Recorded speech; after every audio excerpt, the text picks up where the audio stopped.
उल्लेख केलेला होता, काय अधोरेखित केलं आणि त्यांचा काय रिप्लाय? आम्ही ठाण्याची परिस्थिती जी आहे ती निवडणूक आयुक्तांना सांगितलेली आहे। काय भयानक परिस्थितीत मागचे 2-3 दिवस ठाण्यातले आरो वागले किंवा तिथे ज्या प्रकारे पैशाच्या लालसापोटी उमेदवार गायब करण्यात आले, DCMच्या घराबाहेर उमेदवार जातानाचे जे व्हिडिओज आहेत ते आम्ही त्यांना दाखवले।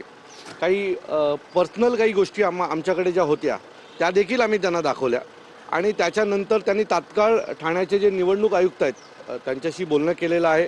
तात्काळ या सगळ्या गोष्टींचा रिपोर्ट त्यांनी मागवलेला आहे आणि त्याच्या बाबतीत ते मला पुन्हा बोलवून या सगळ्याच्या बाबतीत काय करता येईल किंवा या सगळ्याची चौकशी कशी पुढे जाईल याच्या बाबतीत सांगणार आहेत। पण तुम्ही त्यांना पत्र दिलेलं आहे, त्याच्यानंतर काही पुराव्यासंदर्भात काही बोलणी झाली आहे का? मी त्यांना अनेक पुरावे दिले, अनेक पुरावे दाखवले आणि त्यांना देखील म्हणजे त्यांच्याकडे पाहून कळत होतं की हा सिरियस विषय।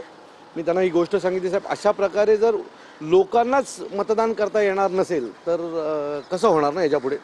तर त्यांनी मला विचारलं की किती ठिकाणी बिनविरोध झाला, तर मी त्यांना ज्यावेळेला 21 आकडा कल्याण डोंबिवलीचं बोललो त्यावेळेला त्यांनी त्यांचे डोळे देखील असे वर झाले पटकन।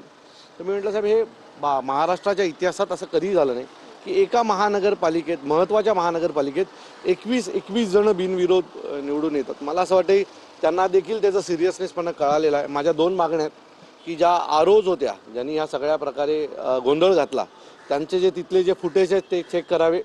उमेदवारांना मतदान त्या केंद्राच्या बाहेर कोण घेऊन येत होतं, ते कुठल्या पक्षाचे होते ते चेक करावे।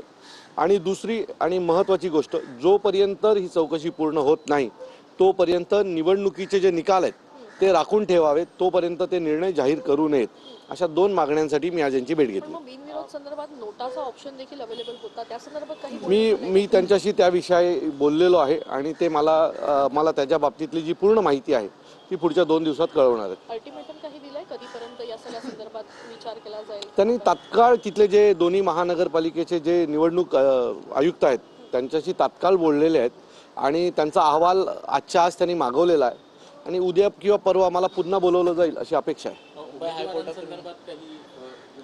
मी काही उमेदवारांची त्यांना माहिती दिली, म्हणजे ठाण्यामधले प्रभाग क्रमांक 5 चे विक्रम चव्हाण म्हणून जे उमेदवार आहेत ते तिथे उपस्थित नसताना त्यांचा अर्ज बाद करण्याचा जो प्रयत्न झाला आणि त्याच्यानंतर नोटिफिकेशनमध्ये त्यांचा अर्ज बाद झाला असं देखील आलं आणि त्यानंतर पुन्हा ते अर्ज ठेवण्यात आलं। सो बोले हे साहेब किती सिरियस आहे। दुसरं, जे फॉर्म डिस्प्ले करायचे होते ते डिस्प्ले झाले नाहीत आणि डिस्प्ले केलेला फॉर्म देखील चुकीचा होता। याचा अर्थ तिथल्या आरोंचं त्या सगळ्या प्रोसेसकडे लक्ष नाही। सो ज्या ज्या घटना घडल्या त्या मी त्यांना समजावून सांगितल्या, त्या त्यांनी लिहून घेतल्या आणि त्याच्या बाबतीतला अहवाल ते मागवणार आहेत।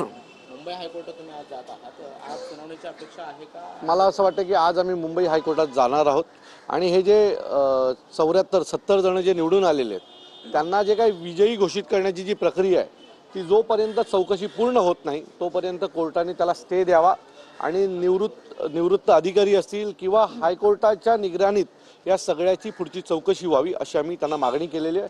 अपेक्षित आहे की या बाबतीतला देखील निर्णय आज संध्याकाळपर्यंत येईल। अभिनेत्री सुप्रीम कोर्टामध्ये पश्चिम बंगालच्या निवडणुकांना घेऊन अशाच पद्धतीची एक याचिका गेलेली होती आणि त्यावेळेला सुप्रीम कोर्ट म्हणालं होतं की दुसऱ्या नेत्यांनी नाही तर उमेदवारांनी स्वतः अशा पक्षाच्या याचिकेसाठी कोर्टामध्ये येणं अपेक्षित आहे। आता आज 3 याचिका दाखल झाल्या आहेत। एक मी स्वतः एक पक्ष म्हणून केलेली आहे, कारण आमचे एबी फॉर्म असताना हे सगळं बाद झालेलं आहे। मग एबी फॉर्म असताना देखील हे बाद होणं चुकीचं आहे ना। सो तो एक झालेला आहे। दुसरा, सकाळी ज्या उमेदवाराला मी तुमच्यासमोर उभं केलं होतं ते देखील गेलेले आहेत आणि अजय जया म्हणून ठाण्यातले सामाजिक कार्यकर्ते आहेत ते देखील गेले। असे 3 वेगवेगळ्या याचिका आज दाखल होतात या सगळ्या विषयात। दुसरा एक महत्त्वाचा प्रश्न, प्रचाराचा नारळ फुटला आहे, सगळीकडे प्रचार होत आहे, दुसरीकडे फोर्टमधला बाळासाहेब ठाकरेंचा पुतळा जो आहे तो झाकून ठेवलेला आहे आणि ऐन या प्रचाराच्या काळामध्ये अशा पद्धतीनं पुतळा झाकून ठेवल्यावरून प्रश्न उपस्थित केला। मला असं वाटतं की संध्याकाळी राजसाहेबांची सभा आहे आणि या विषयावर साहेब नीट बोलतील, माझ्यापेक्षा उत्तम साहेब ती बाजू नीट मांडतील, तर आपण संध्याकाळपर्यंत थांबूया या विषयात। चलो, आज संध्याकाळी 6:30 वाजता संजय राऊत साहेब असतील, राजन विचारे असतील, जितेंद्र आव्हाड असतील, आम्ही सगळेच म्हणून आज ठाण्याचा वचननामा जाहीर करणार आहोत आणि ठाण्यासाठी आम्ही काय आमच्या मनात आहे ते लोकांसमोर मांडणार आहोत।